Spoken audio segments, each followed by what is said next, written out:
What is up, Internet Basketball Junkies? Coach Hack here, and I'm with Coach Bryce Butler. We're going to do some X and O breakdown for you. Coach Bryce Butler is better known as the B-Ball Brainiac on social media. I've been following Bryce's work for quite some time now. I'm very impressed with the knowledge that he drops on social media, teaching players and coaches about basketball strategies. So I'm thrilled to have him with us today to share some knowledge with us. Coach, thanks for joining us. Yeah, Coach, appreciate it. First and foremost, just want to say thanks for the opportunity. I know you said you've been following me for a bit, but I've been following you for way longer. I think all the stuff you share and all the stuff you do is great for the online basketball landscape, especially for coaches and for the youth. I'm a big basketball IQ guy, so that's all I try to do. That's all I try to share, and really just try to spread a wealth of basketball knowledge to everybody that cares about it, I guess. Yeah, it's funny. When I first started sharing content for coaches online, I felt like I was the young guy. And now after about 5 years of it, I feel like I'm a dinosaur, and there's all these younger guys coming into it that have really nice content, and you would certainly fit the bill as one of those guys. So I'm excited to chat with you. I have some surprises for you with the film that I've selected to break down. I know that you sent me some clips, and I'm hoping that we can just kind of demonstrate the film to the audience here and kind of talk about what we see and share ideas back and forth about what's interesting about the clips and see where it goes. Coach, how does that sound? Yeah, absolutely. Sounds good to me. Sounds like a plan. I think one thing I definitely try to do is really try to show people what it's like to play at the next level. So I was a D3 hooper myself. I played at Susquehanna University and then did my 5th year at Hood College. And I think like the film room was very big for my development and my career progression as a college hooper. So I think anybody that, like wants to play at the next level, I think these are the conversations you need to be able to have. And I think these are the conversations that coaches have on a day-to-day basis. So I think it's good that we're getting together to share content like this. Hey, if we've got coaches that are watching and they're interested in following your content after hearing you talk here today, why don't you give us a quick rundown of where we might be able to find you and where might be your preferred social media platform or anything like that? Yeah, of course. You can follow me at bball_brainiac1 on all socials. I'm active on X, Instagram, TikTok, YouTube Shorts a little bit. I'm the most, I guess, responsive and most active in terms of like interactions and engaging with people online on my X and on my Instagram. So those are probably where you should follow me first. And then, of course, I am kind of running a little business with all of this. So you could go to bballbrainiacacademy.com where I'm trying to offer products like film analysis for young players and recruits and families, as well as one-on-one coaching and mentorship programs, like I said, just to try to help youth kids and recruits and families to try to lay the land to show them what it takes to be successful at the next level. Awesome. Thank you. Hey, the first thing I wanted to pop up was I got some traction on X with this double elevator baseline out of bounds from Michigan. Had you come across this in your social feeds, Coach? Yeah, I saw it from you, of course. It's people were loving this earlier this week. I think it's really unique, and I don't think it's really been done much before. But yeah, you could go ahead and play the clip and talk through it for sure. Yes. So I wanted to pop this up and talk about it. And there's so many possibilities with this. And I think one of the interesting things to look at is, this is kind of a sexier baseline out of bounds play, but this would definitely catch a coach's attention if they saw this on film. So what I would be thinking about as a coach is, how can I mask things out of this same box alignment where it's not a direct tell that I'm going to this play when we call it.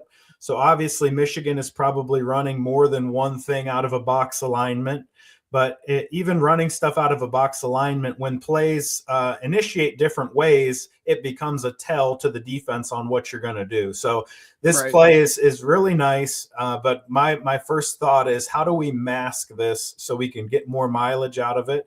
And I think there's some interesting ways to do that. So all we're looking at here is the player on the low block is going to come up and kind of bluff a screen up the lane.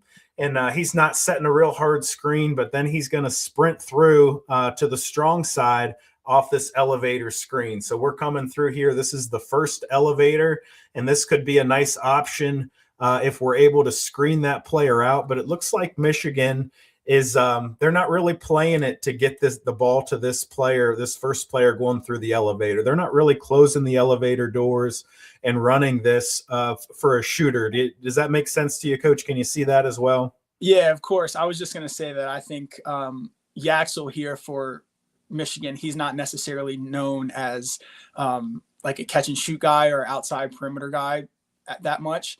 But I think because he is their best player, like having him in this spot is important. I think him coming through the elevator screen first, whether he's going to come out and shoot that three or not, I think it pulls a lot of eyes. I think it pulls a ton of gravity from the defense. But yeah, like you said, this is, I talk a lot about it on my social posts, and I'll talk about it on some of the clips I break down. I love misdirection stuff. So like right now it looks like they're trying to get something flowing to the left side of the floor in front of the ball. But obviously that's not what they're trying to finish with. So yeah, you can move forward with this one. Yeah, so we see this player who we set this kind of bluff screen on the weak side for. He's now come down the lane, and what he's going to do is he's going to form the second person in a second elevator screen. So as soon as they're done setting that first elevator screen, they're going to send the bottom screener to the other side of the lane, and this is really catching the defense off guard here. So the one thing that I'd really like to point out, which I think is very well done with the execution, is this player that's on the weak side. So we've got one player over here that's left alone with number 10. What he makes sure to do is to screen his own man while screening across the lane. So that prevents 10 from jumping to his outside, because Michigan knows they want to get to the backside of the rim. So he's going to keep 10. He's going to fight with 10 to keep him on his inside hip here while he comes across the lane to screen. So we'll see that unfold. So he's basically running 10 into his own teammate, and that's really what's going to get 21 here open off this second elevator screen. Yeah, absolutely. I think another key part here is that backside guy that gets to the backside block. It doesn't really look like he's running to screen, right? Like it looks like he's cutting to the backside block to try to get open and get that entry pass. And I think that led to maybe him not realizing that the guy was screening or screening in on himself, or like pushing him into the secondary defender underneath the rim. Yeah, I think this was really cool. I think Dusty May does a lot of very interesting stuff. But yeah, the Twitter sphere definitely, or the X sphere definitely ate this up this week for sure. Yeah, so I had some coaches theorizing. I'd never seen really a double elevator action like this before, but I had some coaches theorizing where you could get into kind of a triple elevator screen look, where if you threw the ball to number 23 instead of throwing it for this layup, you could then form another elevator screen to bring the inbounder up towards the top of the key. Can you picture that? Yeah, for sure.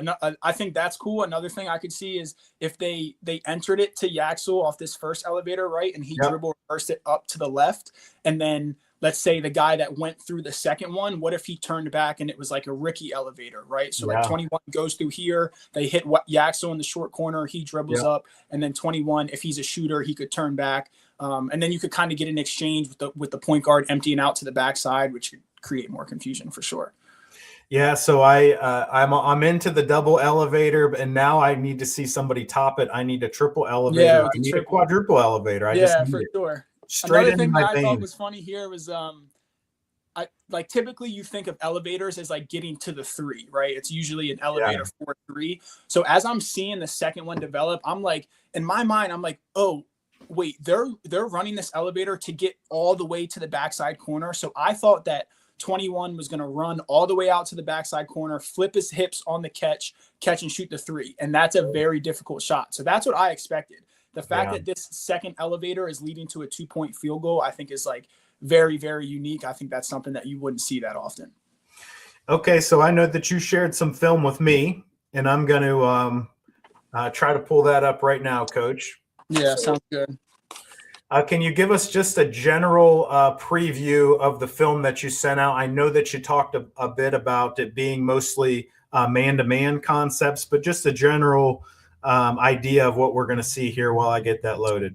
Yeah, all 5 of my clips are man-to-man offensive clips of stuff that I found from so far this Division I basketball season of high major teams running some pretty elite activity. I think the big thing that stands out to me, I mentioned this already, is the use of misdirection. So I think a team's or program's ability to flow from different sides of the floor with different actions of one coming to one side and the other going to the other side, or like them flowing to one side but the finishing action coming back to the other side, I think is really cool. You can go ahead and play it, and I'll talk through it and continue to kind of touch on that.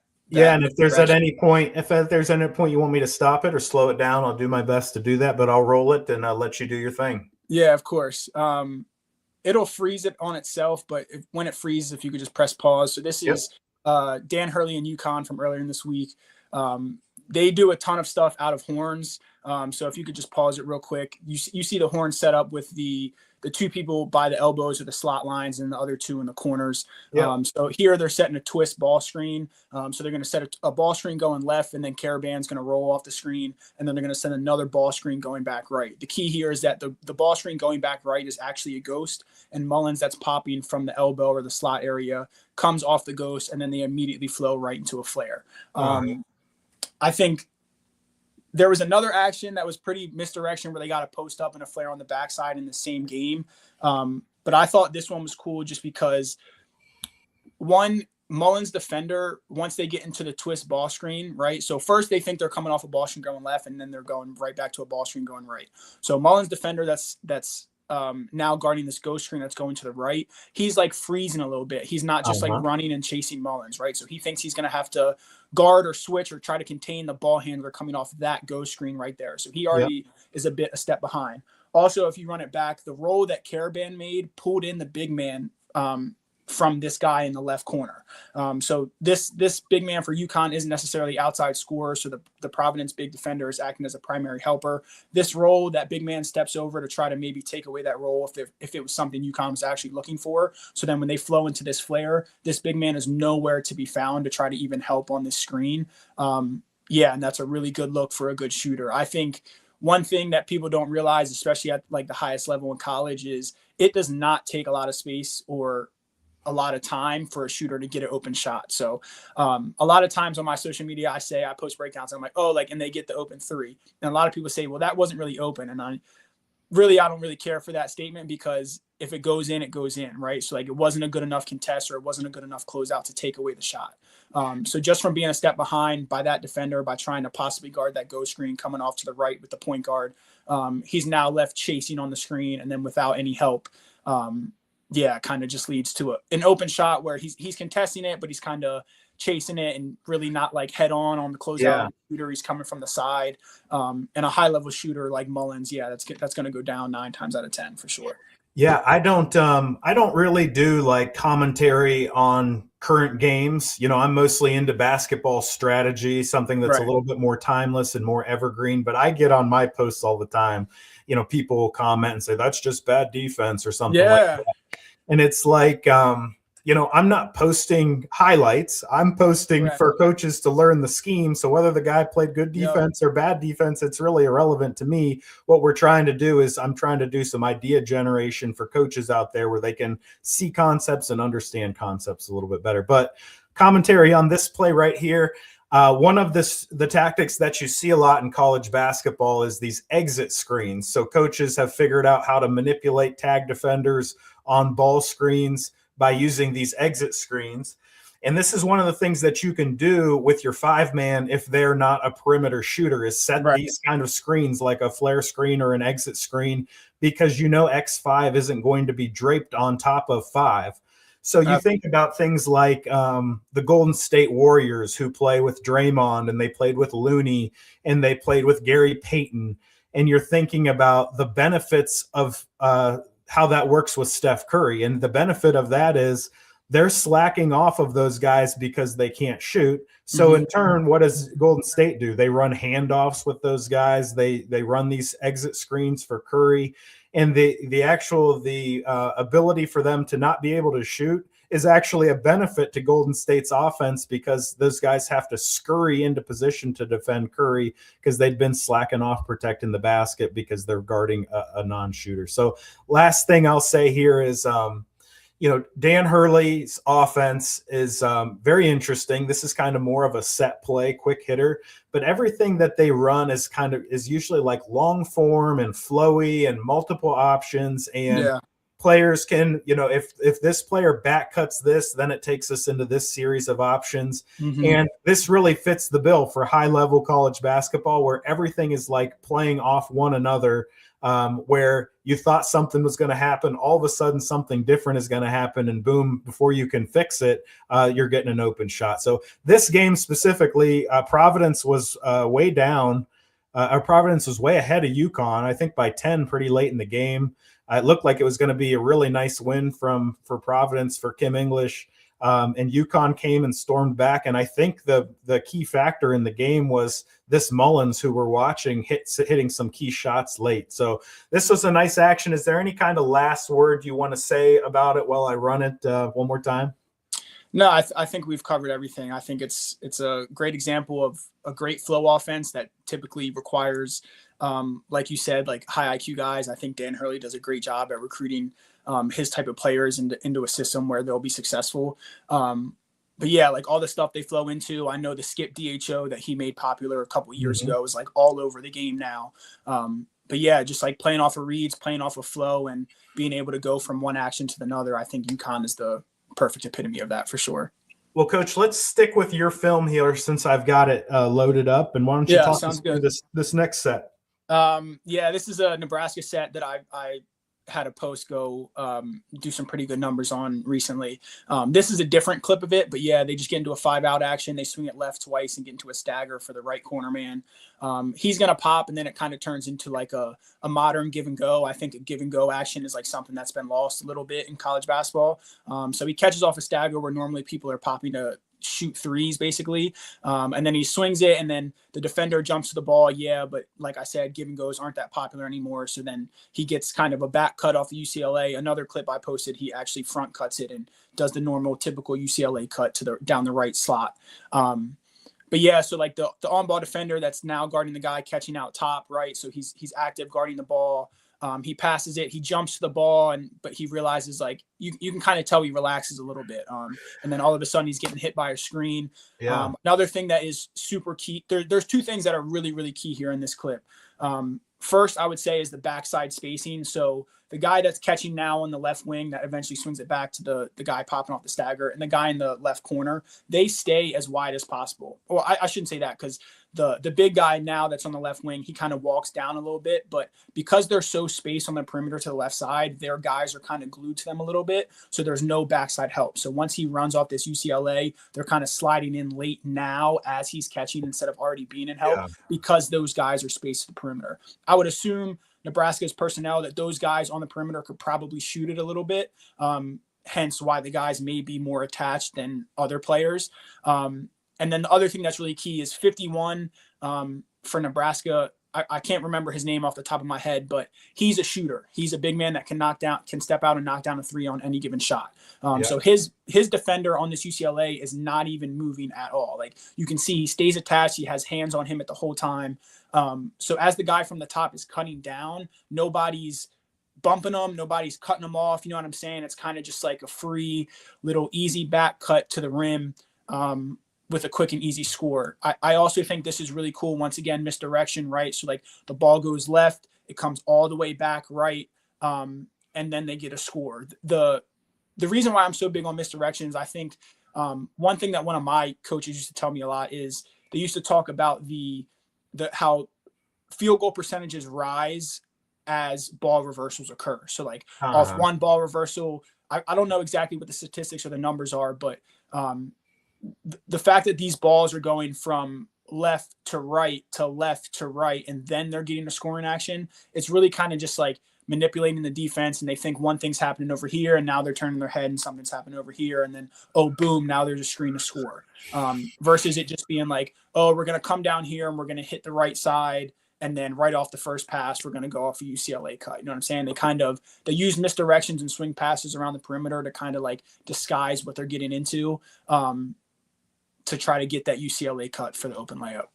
Yeah, some interesting things here. Obviously, 5-out basketball is kind of all the rage right now. So many college teams are using these staggers, and they're using them as like masking agents, where you get a lot of this kind of stagger touch, stagger keeper, stagger twirl, stagger flare. There's just so many things that you can do out of them that coaches know that they can use the staggers, and it's not a giveaway to what they're going to do next because it evolves so quickly. So I do like what you're talking about with the ball reversals here.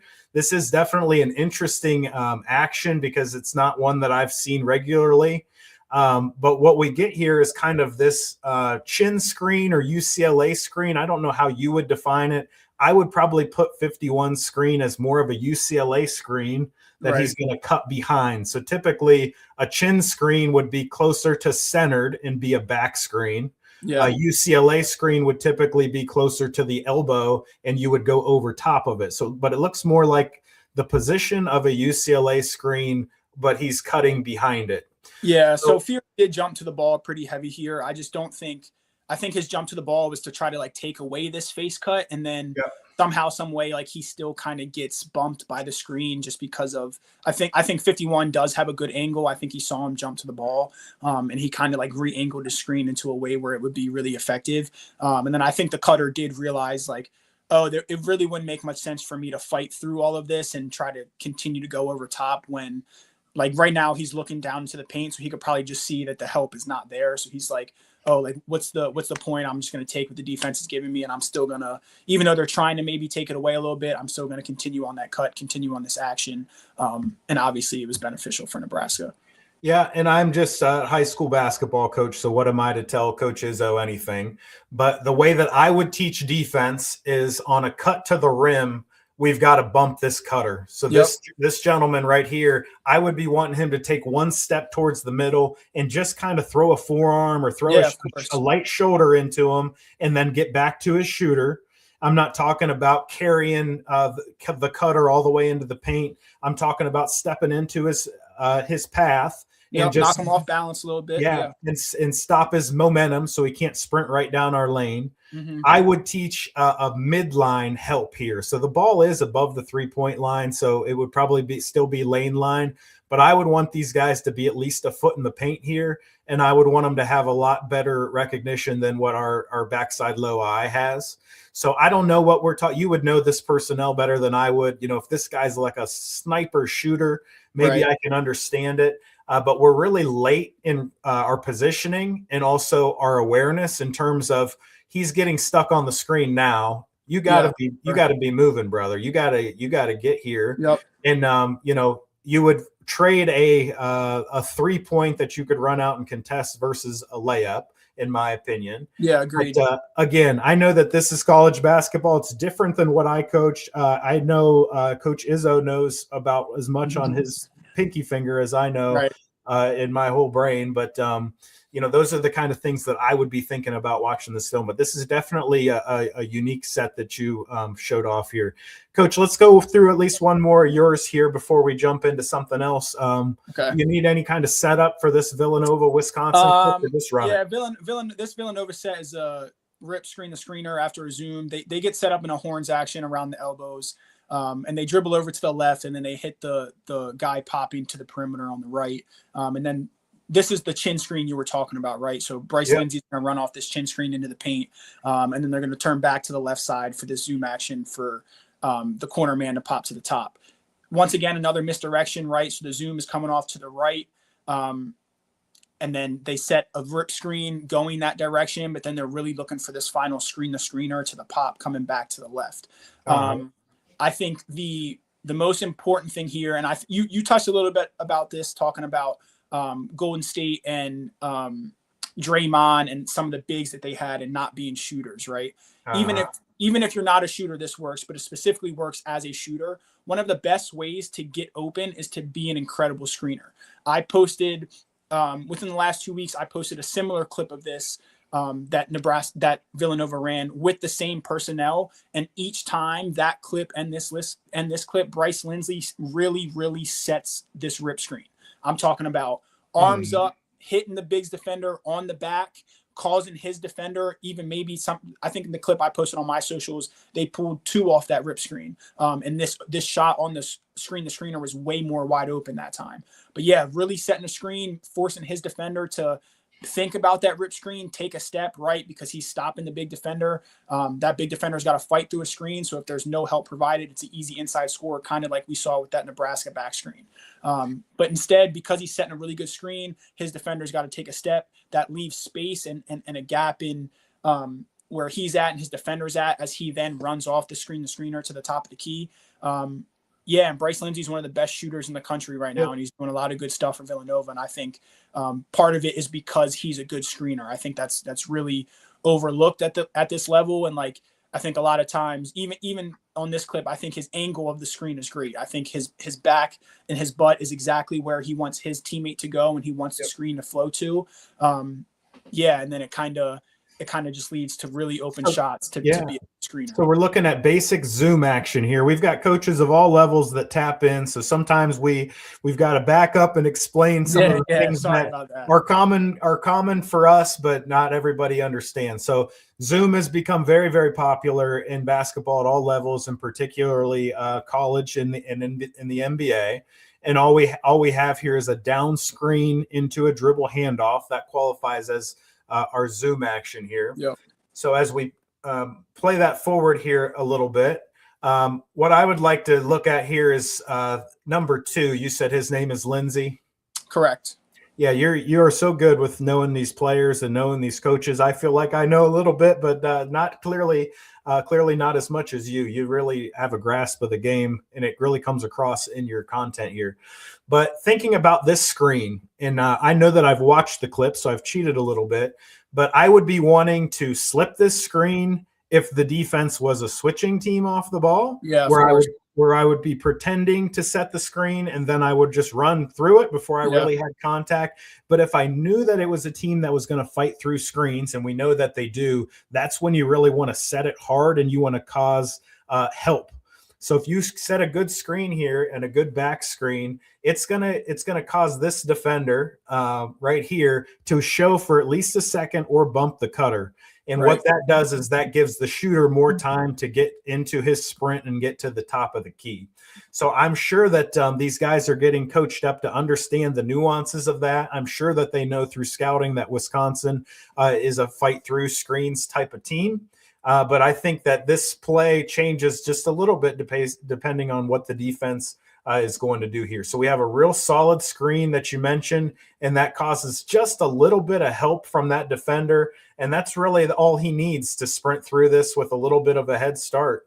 But I've seen teams run this and score off the rip, certainly. And just to know that there's another option on the backside of the play, I think that gives multiple options to score the ball. Any final thoughts on that last set we were looking at there, Coach? Yeah, just to reiterate what you just said, I think screeners are really good on just giving teams multiple options, right? So like the rip screen is the first look. You don't get anything there. There's no panic situation or anything like that. You can flow right into the next down screen. And then I think it was good for you to kind of backtrack a little bit to say that zoom was a down screen into a handoff. I think a lot of times that's like one of the most popular initiators or just like overall flow actions that high level college basketball teams are trying to get into now. I think once again, it allows opportunities to flow into a lot of different stuff, whether it's kind of like a roll replace action off the handoff or a Spain back screen pick and roll off the handoff or something like this where they get into a screen to screener. I think depending on spacing and depending on personnel, I think zoom action is great for all levels to give teams tons of options to work with on the offensive end for sure.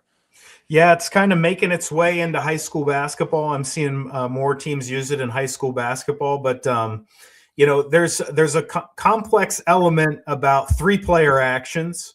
There's a little bit better spacing to execute at the college and the NBA level. So I think that there's certainly zoom action can be applicable at the high school level, but the spacing, especially the skill level, provides more spacing for you to be able to execute these 3-player actions. So I'm going to pop up one of my clips here, and what we're going to be looking at here is a zone offense clip from Kansas.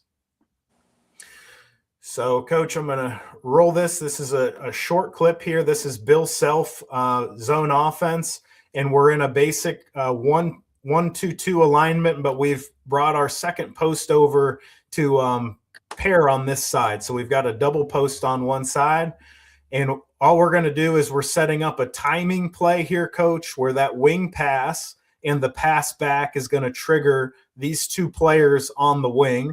I'm sure you see where this is going.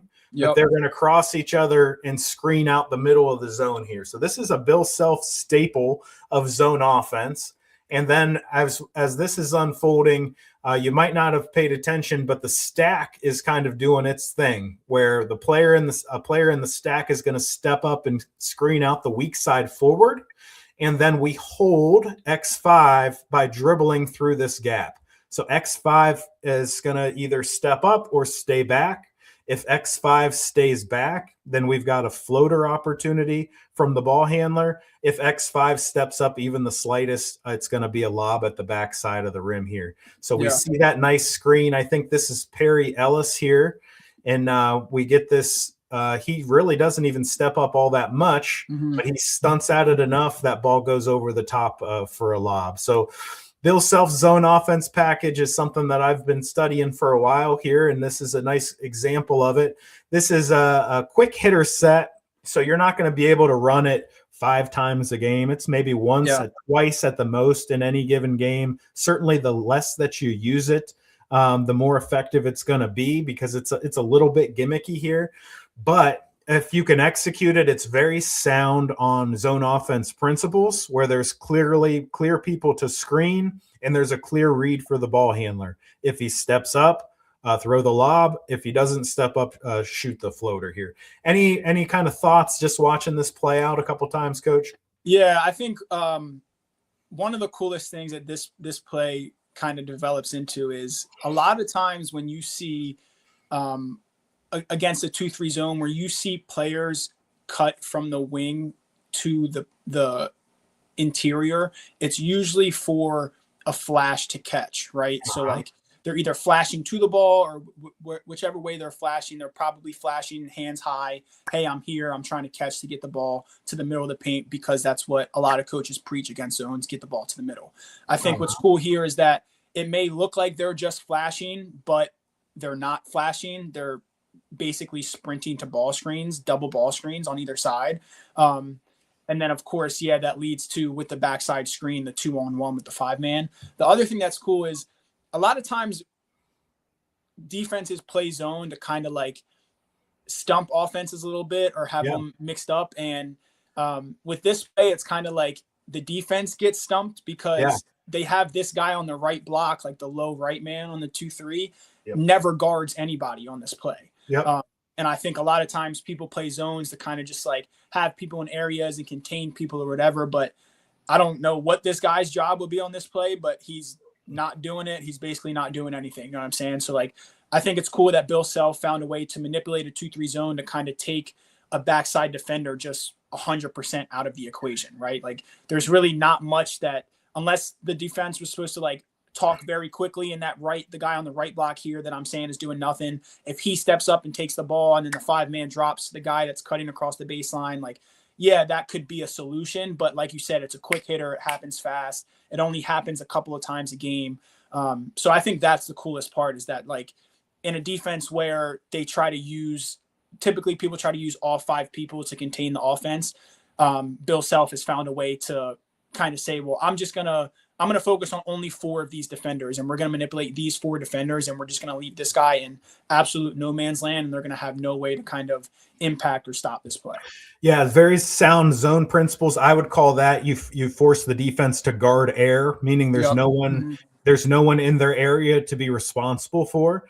So ideally X5 could shift over and take the lob, and then this guy could shift over and square up the ball, but that's not how zones typically work. So that's a zone offense principle, is you're trying to force zones to shift out of their coverage area to cover your offense here. Last thing that I want to point out before we move on is there's really a timing element to these screens. Absolutely. If you're too early or too late, it can be a giveaway. If one of these guys sneaks through and can square up the ball, it foils the whole play. Yep. So you really have to develop some good timing with that. But if you do get the timing, the defense is pretty much stuck here. So, Coach, I'm going to load up a next play here, and then we'll get back to doing some of your plays. Who is your favorite team to watch in college basketball this season? Favorite team to watch or the team I'm a fan of? Give us both here. Nebraska's been really cool to watch. Iowa's been really cool to watch. I think Ben McCullum does a lot of good stuff. Those two teams in terms of like X's and O's and the style of play, I really like Iowa and Nebraska. But I'm a Duke fan, man. People don't like it, but it's the truth. I've been a Duke fan my whole life. So that's who I really like to watch. Yeah. Also, for those people that don't know me, my older brother's an assistant coach on Belmont staff. So really, really like my favorite team to watch is Belmont. One of the best mid-majors in the country. Casey Alexander has been doing incredible stuff there the last handful of years. And they just play a very, very sound brand of basketball. Very, very fun to watch for sure. You've definitely named some teams that are notable for their execution with Iowa and with Nebraska and with Belmont. These are definitely execution-heavy teams. But I'm going back into the Bill Self zone offense here, and we're starting from baseline out of bounds. So one of the things that I think is interesting is we're running a baseline overload play as our baseline out of bounds play. So 1's going to the corner, 2 is going to screen in, 3 is trying to dive into the space that this creates. And it's a little bit gummed up so they don't get anything out of it. But this is a very, very sound zone offense principle. We've got 4 on the backside, which kind of holds 5 and 12 where they really can't cheat over. But really what we're trying to do is we want this low forward on the backside to go out with the shooter. We want to pin in the middle of the zone, and then we'd want to flash into that space. So even though they don't get a shot here, this is a very, very sound zone offense principle. But what really impresses me is they run that, and that's not the end of what's going on. They're able to flow right into one of their pet zone sets here. And we're seeing a 2-guard front. We've got a stack on the low block here, and we're bringing this player off of what would be a double screen or kind of a stagger screen here. So the interesting thing here is the same kind of zone principle that they used on the baseline out of bounds, where they're stretching the defense wide, they're screening it in, and then they're diving into that space. They're going to execute a similar principle right here, where they're trying to eliminate 12 from the equation by sending a cutter wide, and then they're isolating X5, who they're going to screen off and then lob it over the top here. Yep. So really good zone offense principle. And really why I wanted to show this clip is just that I was so impressed with the ability to execute in a baseline out of bounds situation and seamlessly flow into execution against 2-3 zone in the half court setting. Yep.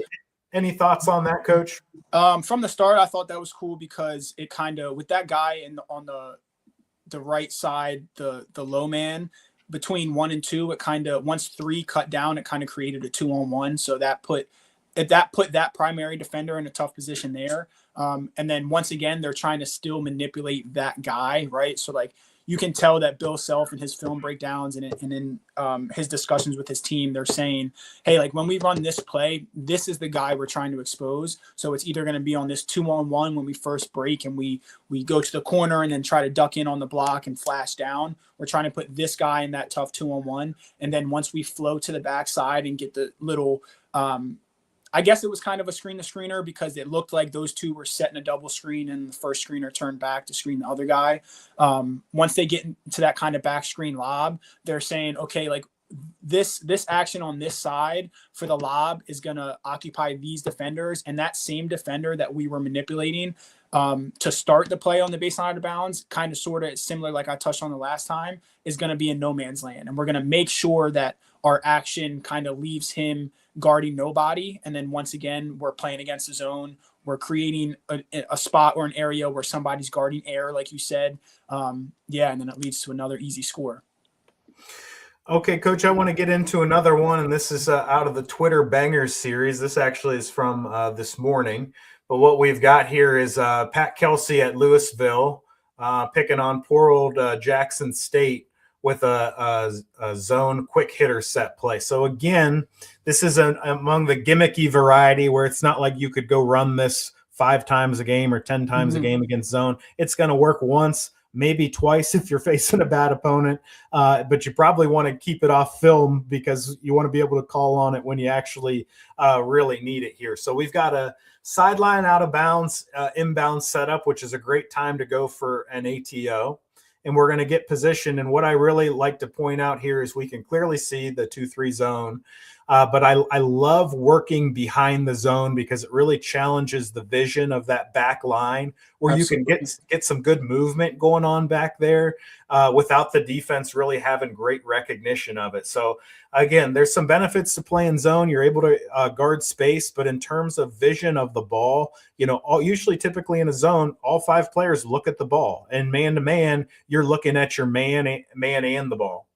So as this unfolds, and this is going to unfold quickly, we're going to screen off the first level of the zone. And what that does is that forces this player to engage. Okay, so if this player is engaged, all right, he's taken out of the equation because he's guarding the ball. And this sets us up with a really, really nice numbers advantage on the baseline. So we screen off the first line of the zone. We engage the second line of the zone. And then we're going to screen off both backline defenders. And even with this ball screen action, I think that's 14, he's kind of flaring out of there, which is going to hold this player. But even if this player wanted to get involved, that's a long sprint down to the baseline. So we can kind of see how this is shaping up here where we've screened off the back line of the zone after engaging the last player in the back line of the zone. And that leaves us the basket and a player. So all we got to do is get him the ball here, and we're in pretty good shape. So this play, again, a little bit gimmicky here, but very sound in principle on zone offense, where we're screening the players that need to get to their rotations in the zone, and all we've got to do is deliver that pass on time and on target. Any thoughts here about Pat Kelsey picking on poor old Jackson State? Pat Kelsey does a ton of great stuff. I think this ball screen is really key here. They screen the body, which kind of like you said, if that low guy didn't engage, then this ball handler is just coming off this ball screen, ready to score, ready to penetrate, and kind of kill the defense that way. Because it's a good screen, right? He's able to drive off, and it looks like, oh, we're gonna have to step up here because he's coming downhill to a strong hand, likely. And then the backside guys, I think this is kind of similar to like the other quick hitters you showed. I just don't think they were ready to like guard a scoring action that early in the shot clock, right? Like, okay, shot clock's at 25 right now. They're going to make the pass roughly at 20 and catch and score, right? So like they're probably expecting the offense to flow into more actions or more movement. The guys on the baseline didn't really move that much. They just stepped up or stepped to screen, right? I think Jackson State was a little caught off guard, but I also thought they probably expected just a little bit more. I know you're saying it's gimmicky. I don't think it's gimmicky. I think it's really simple, right? And I think simple works. It's one ball screen. It's 2 off ball screens. You're manipulating the defenders you need to manipulate, and it leads to an easy score. I think that's also really cool about the clips we're sharing. I think it goes to show, like, it can go without being said, but when you run stuff right and you screen bodies and you execute and you flow in from action to action and like you're doing everything you're supposed to be doing, these scores are not difficult, right? Like they're open shots, they're easy inside scores. I was always taught, like, a saying that was taught to me throughout my basketball career is that like basketball is an easy game, right? Like it shouldn't be that hard, right? Unless you're playing against like a Houston or Iowa State where like teams are just like absolutely hounding you and taking things away all the time. It could be as simplistic as Pat Kelsey shows here for sure. Yeah, I wanted to move on to one more of your clips, and the last thing I would say about some of these clips that we've shown already is, most teams their base offense is going to be a man-to-man offense. They're comfortable with it, they're confident in it, and if their teams are going to throw zone at you as a wrinkle, you want to have a couple of these kind of quick hit sets ready to go. Yeah, sure. So that you can discourage seeing any more zone. Maybe you like seeing zone, but if you don't want to see zone, you go to your quick hitter package early on when you first see zone. If you get 2 easy scores off of your quick hitters, right, then you probably don't see zone anymore. Yeah, of course. That's a good point too, because obviously that's the reason, right? Like this was the ATO, this was after timeout. Like I don't know if Jacksonville State was playing a zone before that, but this is obviously like a concept that teams and coaching staffs uses to try to stump offenses is, like, okay, out of this timeout, we're going to throw this zone at you. And hopefully you drew up a man play and hopefully everybody on the court is just confused. So that is a very good point. It's definitely good to have these little quick zone hitters in your playbook for sure. All right. So Coach, we're going back to your film here. And this would be, I think the next clip is the Miami, Ohio, from Travis Steele, Stagger Twirl. all right, yeah, Stagger Twirl to another rip screen off the handoff keep. So they're setting up for a stagger in the left corner. The guy's going to curl it. Another 5-out setup. So the first down screen is going to curl, and then the first screener is going to pop back off the second screen. That curl cutter is a key person here. So the second guy catches back, pops back, catches, they set up for the handoff, but he keeps it and they quickly swing it. The guy that curled that first initial stagger is now coming back to set the rip screen for the big, who was the second screener, to catch and finish in the paint. I think what's really cool here is this to me is like a man-to-man quick hitter, right? So they're running all this decoy action to start. A stagger twirl, the pop back is part of the twirl off the stagger, right? So curl the first one, pop back off the second one. That screener, usually like this pop back is like for a threat, right? So like usually people are trying to pop off this to catch and score. It looks like they're trying to pop into this for the chase action into the handoff. The guy keeps it, the point guard doesn't get it. That quick swing is also something that I think is really key. So like the ball is on the right side, it comes to the left side, and then it's very quickly right back to the right side, right? So like we spoke about the ball reversals earlier and field goal percentage going up in accordance with the number of ball reversals. So they reverse it one time to the left. The flow's coming all the way to the left side, another kind of misdirection. They swing it hard back to the right, rip screen. They do finish with a little screen-to-screener look, but they obviously don't need it because it leads to an inside score. Travis Steele, Miami, Ohio right now, they're undefeated, one of the best mid-majors in the country. He's running great stuff with a great program, has a great culture. So yeah, definitely a program to study for sure. Yeah, so this has some similarities to the clip we watched earlier. And again, we had talked about the use of stagger screens, and this is a great example of, we've got 5-out basketball, which we talked about earlier, but another good example of the stagger screens. So this is the twirl action where you're going to curl the first screen instead of coming off the stagger. Yep. And then the first screener is going to use the second screener to come off. Yeah, so absolutely. Again, we talked about a little bit earlier, you can use these staggers for keeper action or for touch action. So touch action, he would be catching that ball and he would be pitching it right back to the guy that passed it to him. And keeper action, you can actually see on film here where he fakes this action. See how he fakes that ball to him? So that's keeping the defense off balance, where they don't know if it's going to be touch action or keeper action. And there's probably series of actions that they can run off of both.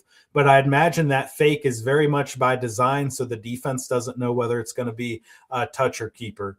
Yeah. So again, now we're getting into this rip screen, and that reversal not only gets the ball side to side, but it gets the ball about free throw line extended, where it makes for an easier pass to pass below the block. Yeah, the perfect angle for the post entry for sure. Yeah, so if he catches the ball and he's out by this PNC Bank lettering, he can't really throw that pass. So you've got to dribble down, and it messes up the timing. Messes up the timing, exactly. So he's catching this ball in a nice spot to be able to deliver this feed on time and on target.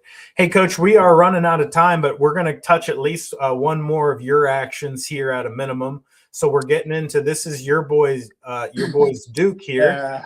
And what's Duke got in store for us? So this one's you can just pause it real quick. This one's really similar to that Miami, Ohio clip we just showed.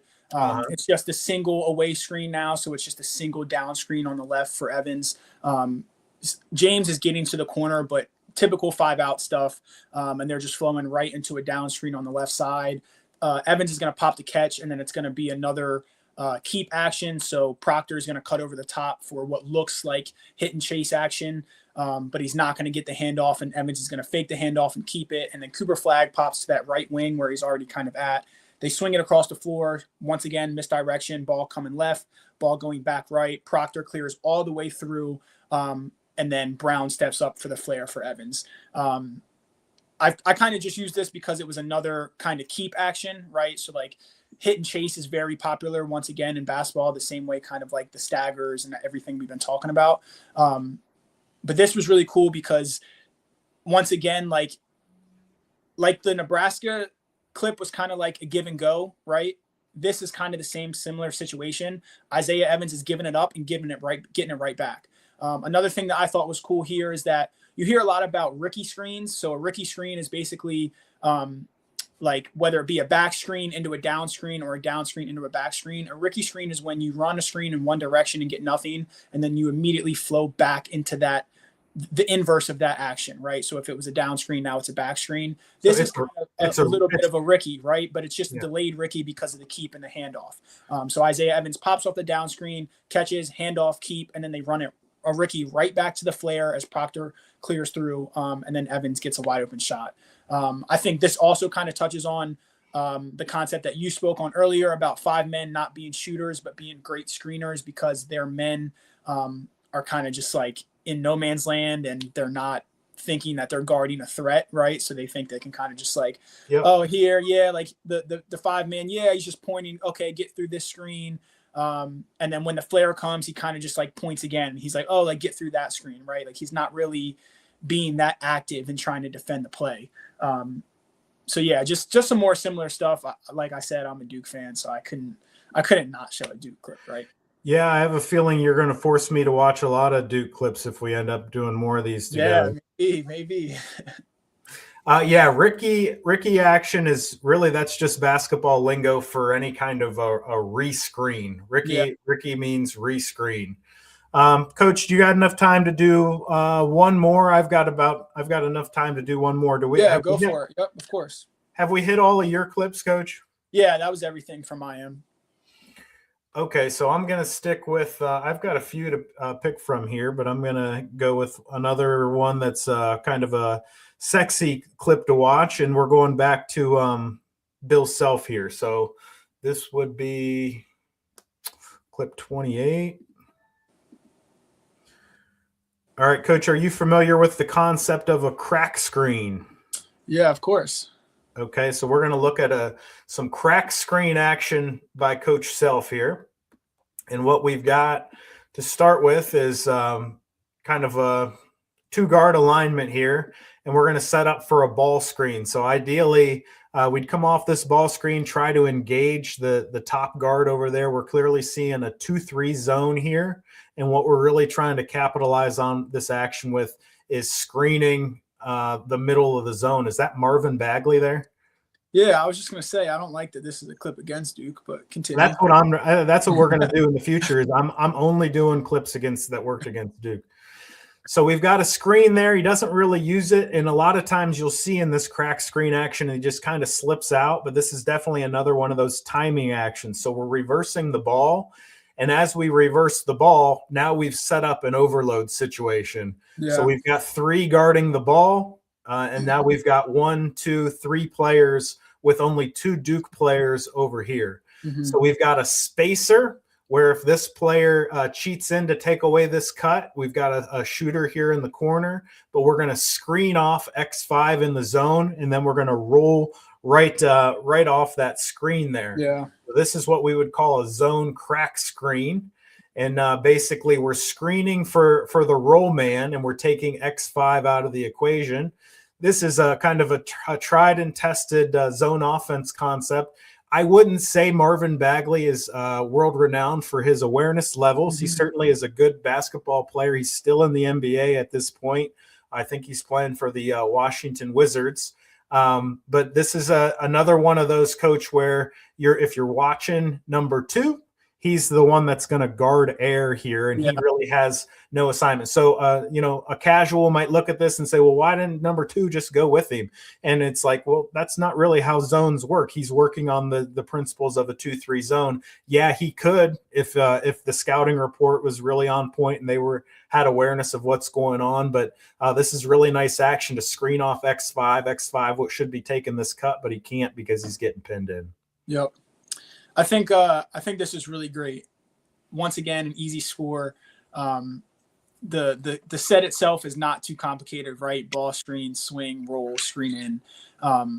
One thing that's kind of caught my eye here is just like in the hypothetical situation, right? What if that ball screener was a shooter, and instead of pinning in on X5, right?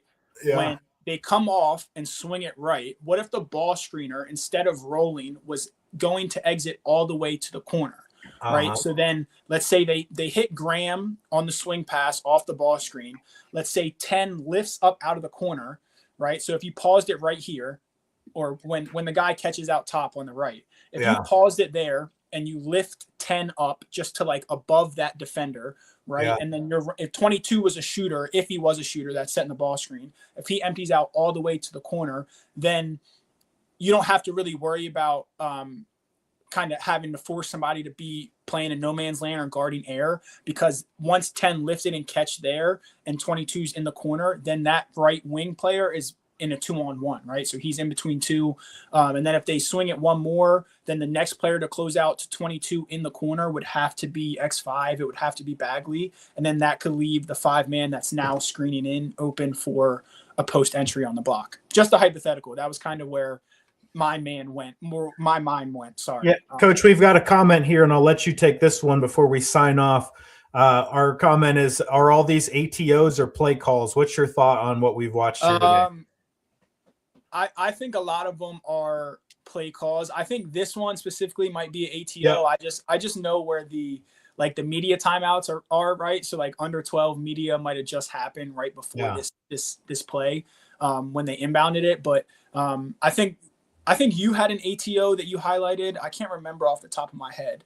I think a lot of the clips that I shared were play calls, like as the point guard is bringing the ball up the court, for sure. Yeah. And an ATO to me, it's just anytime we're going to stop and organize and run a set play. It doesn't specifically have to be an after timeout situation. Mm-hmm. I think the majority of what I showed were kind of set play calls, quick hitter types. And your 5-out stuff is a little bit more fluid or flowy, where there's some different options that teams can take advantage of. I don't know that all these teams have, a 5-out package that's like play 1, play 2, play 3, play 4. It's like, if we hand the ball off, then this happens. But if we keep it, this happens, where there's, like what we were talking about with Coach Hurley, where there's just a lot of flow to it. There's different options, and the players are kind of reading and reacting to one another. Whereas if you have the stagger and we twirl it, this happens. If we use the stagger, this happens.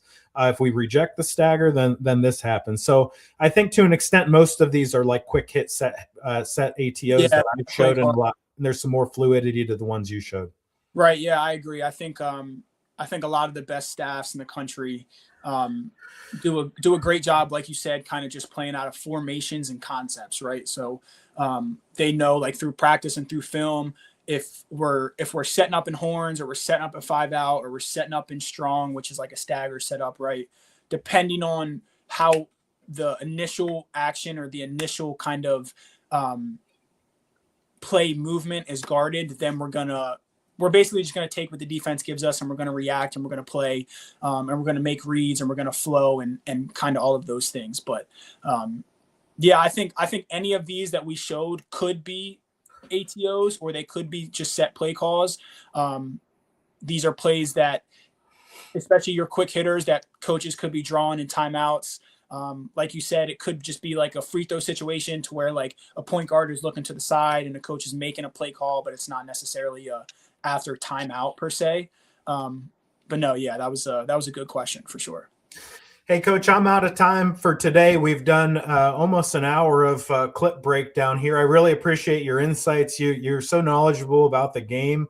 I just love how you really understand all the teams and the players in the college landscape. It's really hard for me to keep track. There's 300 and some different teams, and they are basically trading players in season at this point. And they're signing guys from different countries. They're signing guys that used to be already played pro games and things like that. So it's impossible for me to keep track of, but you've got a handle on it. And you can only do that just by being absolutely immersed in this environment. And that's very evident in how you communicate about the game.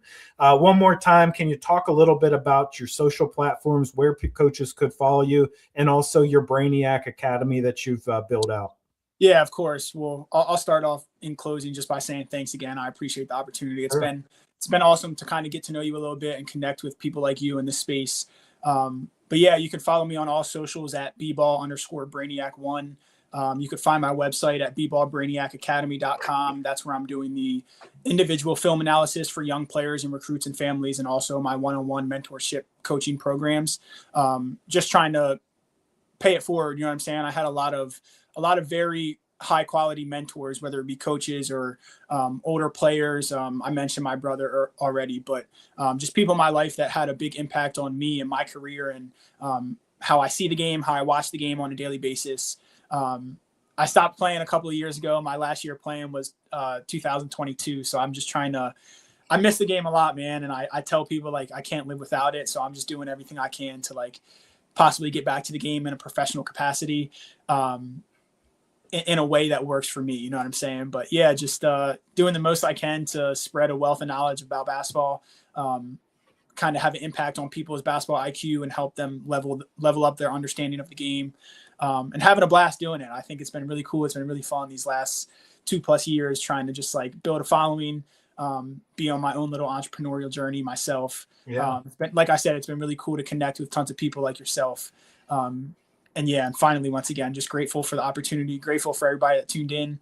Hopefully we can do a lot more of these in the future for sure. Yeah, I'd love to have you back and, start pulling some clips for your next batch. But I got to sign off here, Coach. I do appreciate your time. And this has been very interesting for me to learn a few things from you and share some ideas with our viewers here. So take care, Coach. Yeah, man, it's been awesome. Thanks.